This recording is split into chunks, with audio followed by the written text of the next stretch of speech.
Father, I want those you have given me to be with me where I am. Give us today our daily bread, and forgive us our debts, as we also have forgiven our debtors. I pray also for those who will believe in me through their message. This then is how you should pray. Our Father in heaven, hallowed be your name. Your kingdom come, your will be done, on earth as it is in heaven.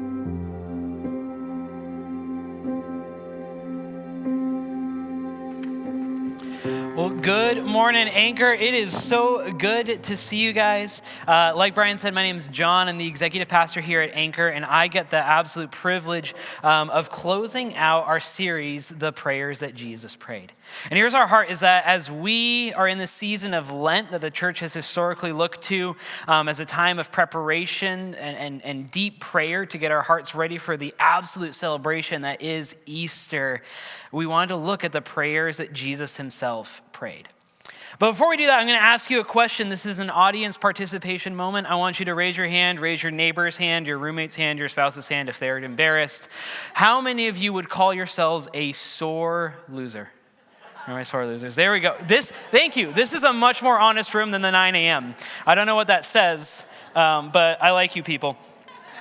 Some of you, though, might be asking yourself, like, am I a sore loser or not?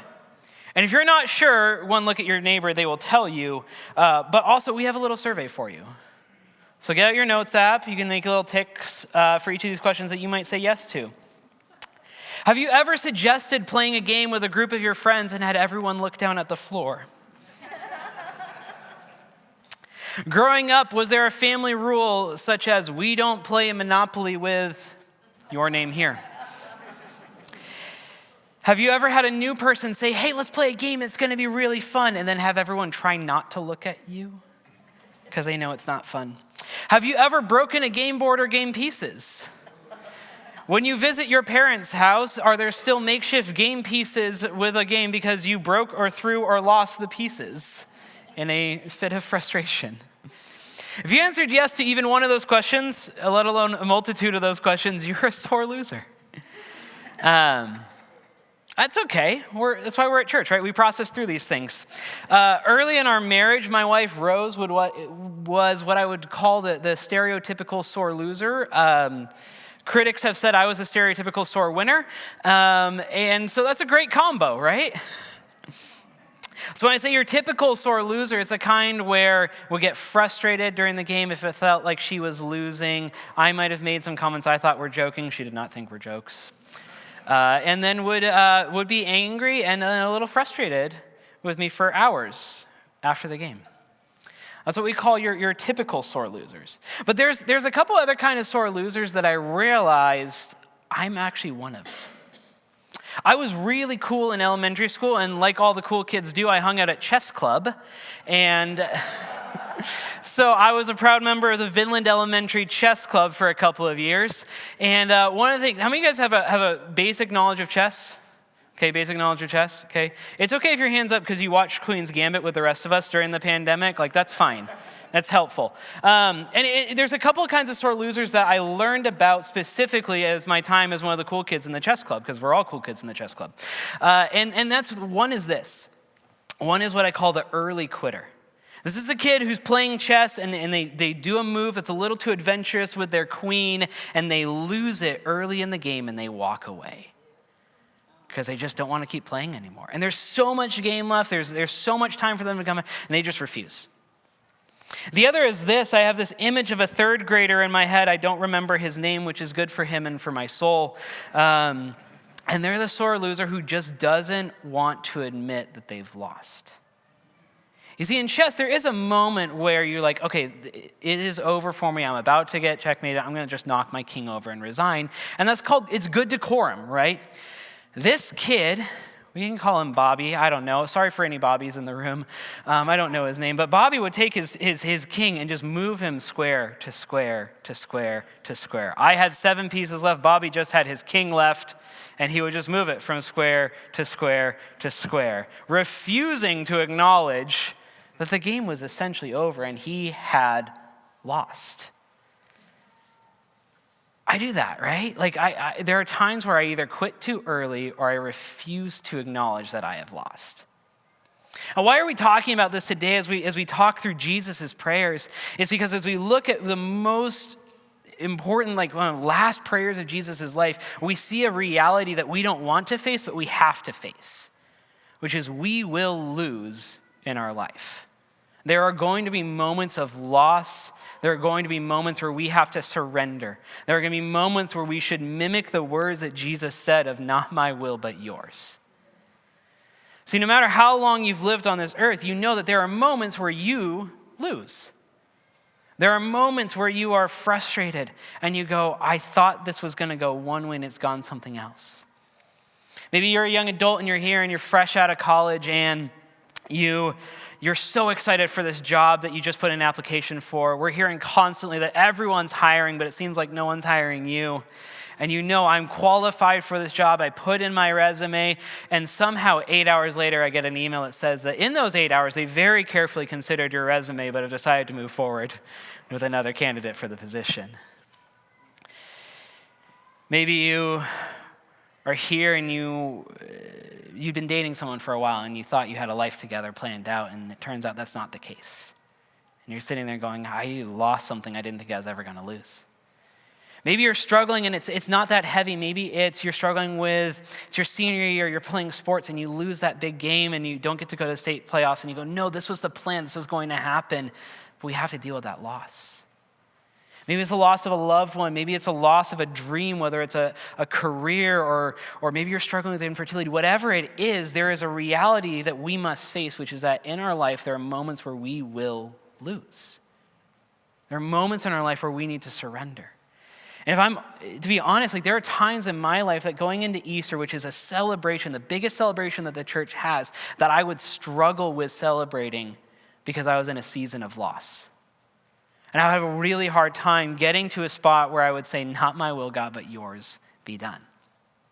I think something that I didn't know because I hadn't looked hard enough at Jesus, and it's so encouraging for us to realize and look to, is that Jesus had a hard time with that as well. We're going to see this moment where Jesus is praying and he's saying, God, this isn't how I thought. This is not what I wanted it to be. God, if there's any other way, will you take this from me? And he hears no. So we're going to look at this prayer of surrender that Jesus prays. We're going to be in Matthew chapter 26, picking up in verse 36. And to kind of set the stage before we get here, Jesus has just had what's known as the Last Supper with his disciples. It's got 12 disciples, one of whom is going to betray him in the room. They're all together at a table at a moment where Jesus is saying, this is our last night, kind of all hands huddle before I'm going to be betrayed, arrested, and killed. And in it, he says some really crucial things we're going to talk about later. But then after that dinner, he knows I'm going to go and be betrayed and arrested and ultimately killed. And before that moment happens, though, Jesus actually takes a moment to go and hear the voice of God in a moment of solitude and prayer. If you remember from way back in week 2 of this series, if you were here, we talked about this idea that when Jesus retreated to solitude, when Jesus retreated to places of stillness and silence, he did so as a way of reminding himself of the voice of God who had told him, you are my son, whom I love and whom I'm well pleased. So Jesus, I imagine, is going to a place of comfort, looking for comfort from God the Father, and it doesn't come in the way that Jesus expects. I've been there, haven't you? We're saying, God, I thought this was going to go differently, and we don't hear what we want from God. So we get to see what Jesus does with that. So picking up in verse 36, he says this, then Jesus went with his disciples to a place called Gethsemane, and he said to them, sit here while I go over there and pray. He took Peter and the 2 sons of Zebedee along with him, and he began to be sorrowful and troubled. Then he said to them, my soul is overwhelmed with sorrow to the point of death. Stay here and keep watch with me. Going a little farther, he fell with his face to the ground and prayed, my Father, if it is possible, may this cup be taken from me, yet not as I will, but as you will. Then he returned to his disciples and found them sleeping. Couldn't you men keep watch with me for 1 hour? He asked Peter. Watch and pray so that you will not fall into temptation. The spirit is willing, but the flesh is weak. He went away a second time and prayed, my Father, if it is not possible for this cup to be taken away unless I drink it, may your will be done. When he came back, he again found them sleeping because their eyes were heavy. So he left them and went away once more and prayed the third time, saying the same thing. Then he returned to his disciples and said to them, are you still sleeping and resting? Look, the hour has come and the Son of Man is delivered into the hands of sinners. Rise, let us go. Here comes my betrayer. There's a lot going on here. This is an intense prayer moment that Jesus has with God. And I've had moments where I'm praying with God and I yell at God, moments where I'm angry with God. And if you're here and you've had those moments, I need you to know that's okay. God can handle them. Like God can handle your anger. God can handle your harsh words. God can handle you questioning his judgment because he handled his son doing that. And it's hard, right? When we say, God, I don't want this to happen. God doesn't show up. It's so interesting that we get to see Jesus handle this, though. I love that we get to see Jesus handle this concept of really having to surrender his will to God's will, because it's something that we have to do ourselves. It's so important, I think, for us to learn how to surrender well when we are followers of Jesus. And so we see this idea of surrender around the prayer that Jesus prays in the garden. So this first aspect of surrender that we see Jesus tangle with in his prayer is what we can call the reality of surrender. The reality of surrender. I think one of the most important things about surrender or loss is that we have to allow ourselves to feel the reality of it. We have to allow ourselves to sit in it. We have to allow ourselves to be present. Otherwise, we will never move forward. Right? If we don't sit in the reality, we're not going to be able to be whole.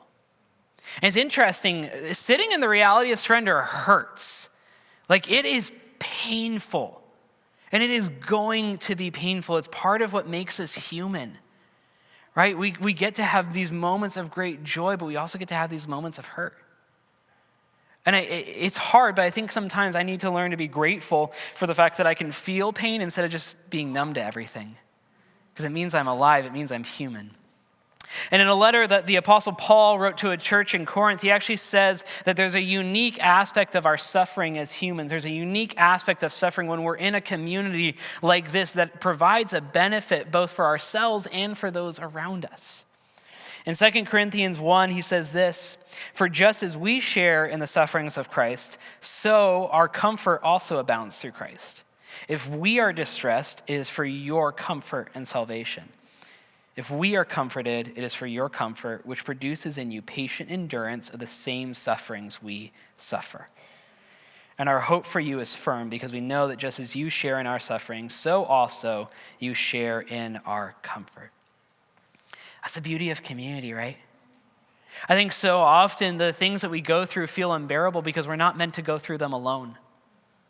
We're meant to do things in community. We're meant to be in a community where when we suffer, others get to see us suffer. And yeah, they bear a cost of that, but there's also a benefit where they go, oh, you made it through it, so I can make it through it myself as well. There's so much power in the phrase of like, oh, you struggle with that too? I thought I was the only one. Right? When we suffer, when we have to deal with surrender or loss, there is actually a benefit to those around us. And we get to see, as Paul writes, that ultimate benefit we actually see in Jesus, right? Where we participate in Jesus' sufferings, we also participate in Jesus' comfort.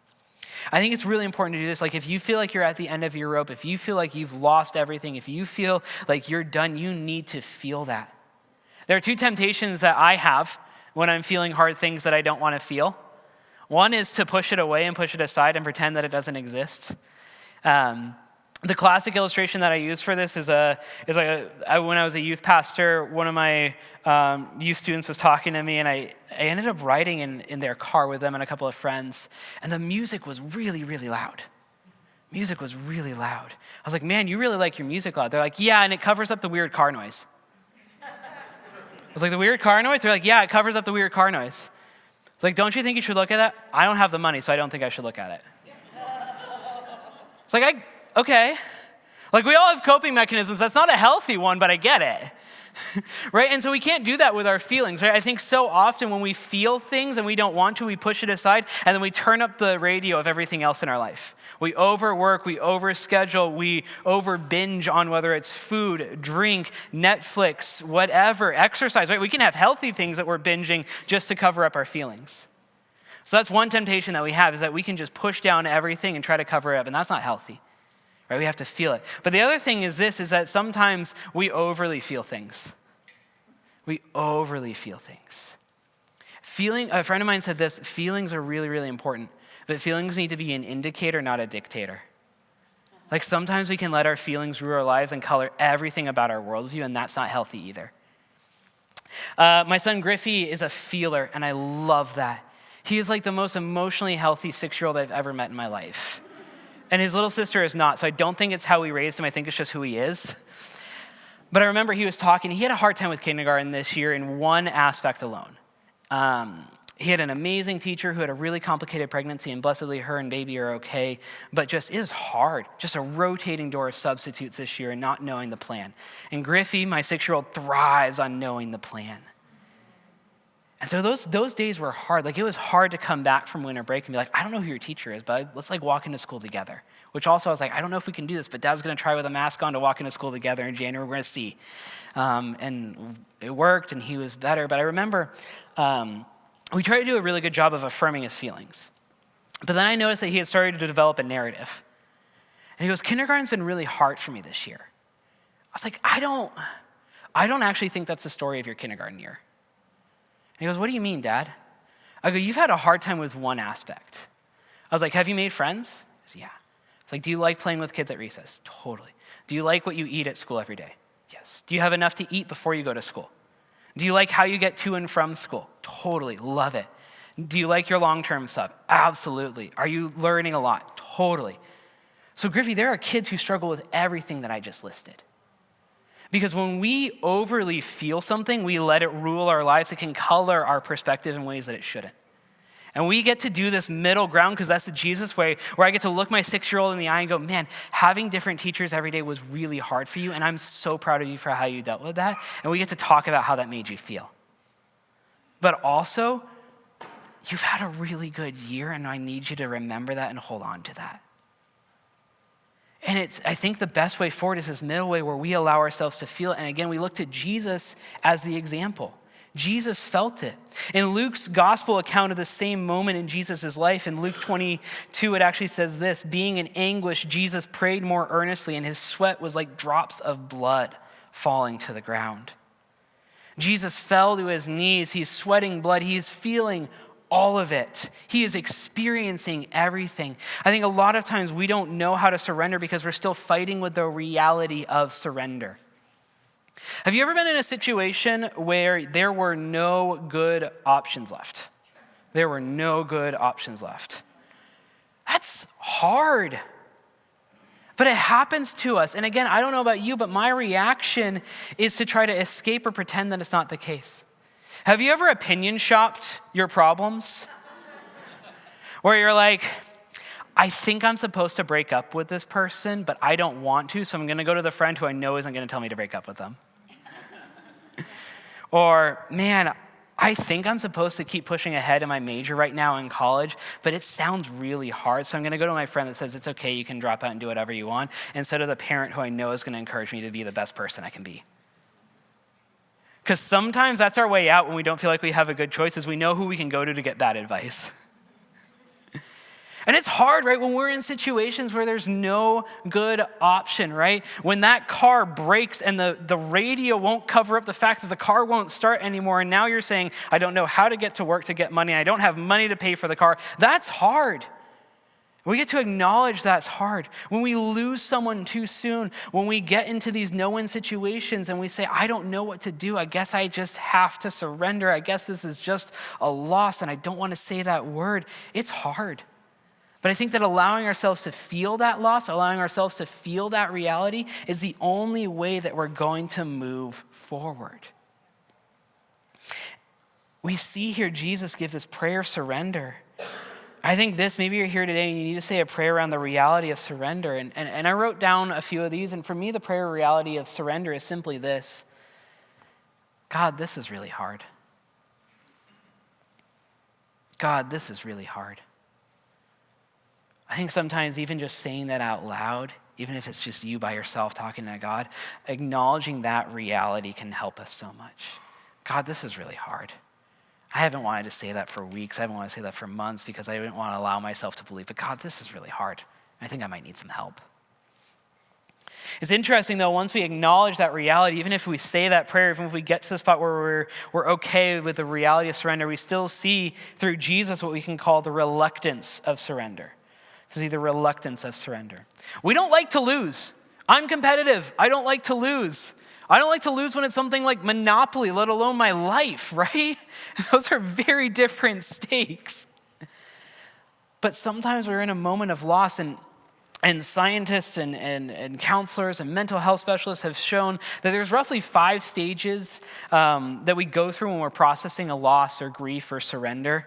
And the important thing to remember, right, a lot of you know them, but it's denial, anger, bargaining, depression, and acceptance. Denial is dealing with that reality of surrender, right? The reluctance of surrender is this bargaining and acceptance piece. And it's important to note that like these 5 stages, it's not like a video game. Right? Like you don't like go through the world and you fight the denial boss and then you get to go to the next stage. Like that'd be cool, right? That'd be awesome. It's not like that. It's not linear. Stages are going to take different lengths than others. Sometimes we go in the order that it's not on the paper, and that confuses my brain because I'm like, no, that it says I do these things. But it doesn't work that way. But it's still helpful, right, to have this guide as our world's been turned upside down to go, what I'm feeling is normal and okay. But this bargaining, right? Again, we're just in a season of life with little kids. It's my 4-year-old daughter. She'll do this all the time. She'll do something, whether she'll throw something at her brother, she will not listen to us, and our children are being, we say, hey, bad choices come with bad results. And so a bad result will come, whether it's no TV that day or, oh, hey, you have to clean up your room now instead of later when you want to, and she will start bargaining. She will start bargaining. No, I'll do it this time. I promise I'll do it this time. Well, okay. I promise it's going to be different. Are you sure? Okay, the result is still there. And it's funny when it's a kid, and it's less funny when it's me with God. But there's been times, right? I remember as a teenager, God, if you just let me get an A on this test, then I promise I'll start reading my Bible. God, if you let me pass this class in college, then I promise I'm going to start spending time with you. God, if you just show up in the middle of this situation, then I promise I'm going to be a better husband and father. Just you wait. God, I promise that if you get me out of the situation of my own doing, then I'm going to stop turning to the bad habits of drinking or whatever they are for you. Right? We bargain all the time with God because we're wrestling with what we can call this reluctance of surrender. And we see Jesus wrestle with it too, which is really comforting for me. Where 3 times he goes and prays the same thing. He repeats his prayer, God, if there's any other way. God, if you can do this, please do something. God, I don't want to do this. Sometimes I'm reluctant to repeat a prayer. Sometimes I think praying out loud is silly because I'm like, God knows. Like, if you felt that, that's okay. Here's what I know. I don't know how prayer works, but I do know that prayer works. I know it through my life, through the lives of others, and through what I read in the Bible. And I know that sometimes God says that repeating prayer is helpful because it focuses our heart on him. And that sometimes God says many people together praying is helpful. It's interesting, in Jesus, we see him repeat this prayer and it doesn't change God's plan. I think some of us have been there before. We say the same prayer over and over again. Maybe it's that loved one who's in the hospital and you're saying, God, I know you're a healer. God, heal them. God, I know you can do this. God, show up and heal them. And God doesn't. And that's hard. I don't have great words for when we experience loss like that. I don't have great words for when we experience surrender like that. I just get to point us to Jesus because that's the only thing I know to do in those moments. In those moments, I see that Jesus knows what it's like to have a prayer go unanswered. We also get to see the change of heart that comes from Jesus from a repeated prayer that went unanswered. Where he goes from, God, let this cup pass, to, okay, God, not my will but yours. Okay, God, not my will but yours. Okay, God, not my will but yours. I think sometimes when we repeat our prayers, it's actually to align our hearts on what God has for us instead of our own wills. Maybe you're here and you need to pray a prayer of reluctance. God, you know my heart. This is not what I want, but I'm choosing to trust you. God, you know my heart. This is not what I want, but I am choosing to trust you. Finally, we see Jesus do this final act of surrender where he releases. Right? Jesus knows what's going to happen. He's known for a while. He definitely knew at dinner earlier when he was talking to his disciples, and we get to see him practice this release of surrender. It's interesting, like Jesus does all the time. Jesus excels at this. Jesus is a weird person where like sometimes I'm like, it's really comforting that you've gone through all these things and I can look to you, but also like you do it so much better than me. And I don't know what to do with that. But it's crazy, right? He wakes up his friends and says, come face my death with me. Like if I'm Jesus, and praise God I'm not, because we would be a whole heap of hurt. But like, I would need my friends to drag me, right? Like I don't have that courage. I would still be saying like, no, God's gonna show up. He's gonna do something different. I'm not going there though, right? But Jesus doesn't do that. He actually releases, he lets go. Jesus made a decision and now he's going forward with it. There's no looking back. He can't afford to do that. He has to look forward. Choosing to surrender, it's a big decision. I think all of us have faced big decisions in our life. We're going to face big decisions in our life again moving forward. And choosing when to surrender, knowing, is this the moment that I tip the king over and I'm going to be that annoying kid moving it square by square by square? Choosing to surrender is a really big decision. I was talking to a friend of mine who's a business leader in the community the other week.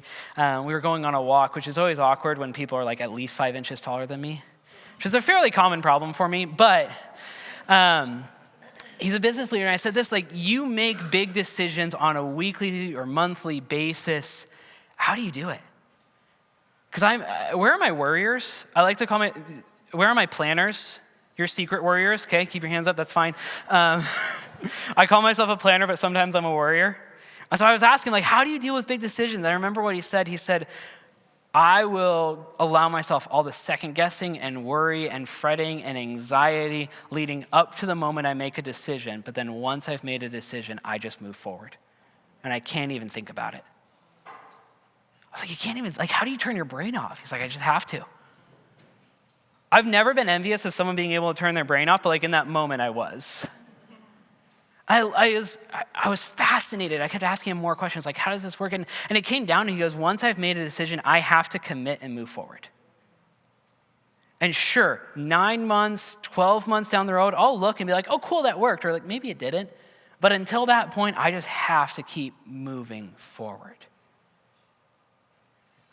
I love that we have this example of Jesus releasing in that way, where he says, no, I got to move forward. This is not what I wanted. This is not what I thought was going to happen, but I got to move forward. It's interesting. I thought about that conversation for a few days afterwards, and I looked back on the big decisions in my life that have worked out really, really well. By and large, there were decisions where I felt the confidence in who I was and who God was and said, I'm going to move forward from this and not look back. I refuse to be that kid moving the king around, not knowing that I've lost and that there's another game that we can play next. See, that's the cool thing about surrender when it comes to Jesus. Is that there's actually a victory in it.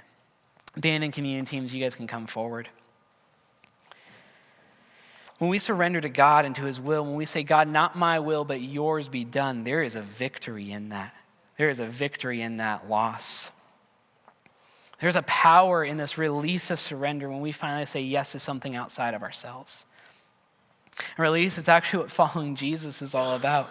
See, following Jesus is all about letting go of our own ideas of what needs to happen, letting go of our own opinions, letting go of our own will, and trusting that God's way is better than our way.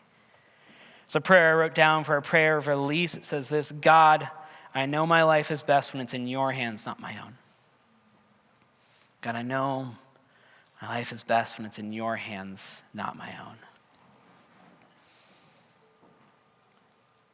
When we follow Jesus, we get to understand that these moments of surrender, even a moment as intense of surrender as Jesus had it in the garden, they're not actually moments of loss, not ultimately.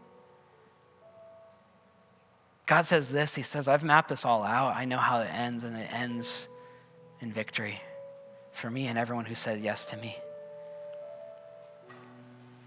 We're going to have a time during when the band plays where you can come and take communion at the stations at the front or at the back of the room. And communion's for everyone who said yes to Jesus, even if that's you this morning. Saying yes to Jesus is really simple. I think over decades and centuries, the church has made saying yes to Jesus more complex than it needs to be. I've done that.